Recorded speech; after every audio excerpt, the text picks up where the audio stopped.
எல்லோருக்கும் ரேவதி சம்பத்தின் அன்பான வணக்கம். இப்போது நம்ம சப்பாத்திக்கு தொட்டு கொடுத்துட்டு பட்டாணி மசாலா எப்படி செய்யுதுன்னு பார்க்கலாம். வீடியோக்குள்ளே போகலாம் வாங்க.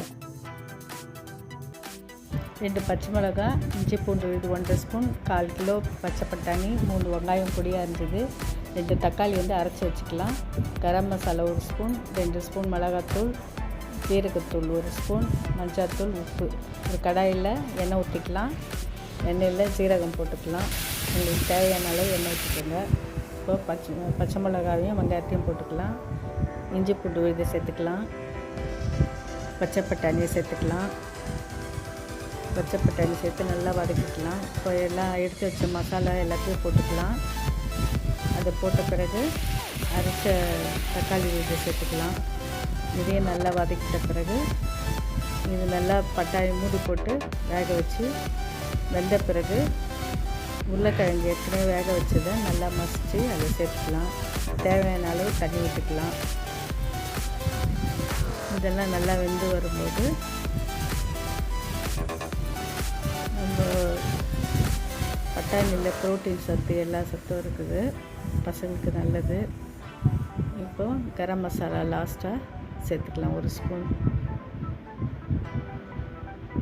இதெல்லாம் சேர்த்து கொஞ்சம் எண்ணெய் கொஞ்சம் மேலே வரும். 1 ஸ்பூன் மிளகுத்தூள் சேர்த்துக்கலாம். சேர்த்துட்ட பிறகு கொத்தமல்லி சேர்த்துக்கலாம். நல்லா கொதித்து வரும்போது கொத்தமல்லி சேர்த்துக்கலாம். இது ஒரு சத்தான சைட் டிஷ்ஷு. சப்பாத்திக்கு பூரிக்கு நல்லாயிருக்கும். பசங்களுக்கு செஞ்சு கொடுத்து பாருங்கள், ரொம்ப விரும்பி சாப்பிடுவாங்க. இப்போது இது ரெடி ஆகிடுச்சு. சப்பாத்தியோடு வச்சு நான் சாப்பிட போகிறேன். கூட தயிரும் கேரட்டும் வச்சுருக்கேன்.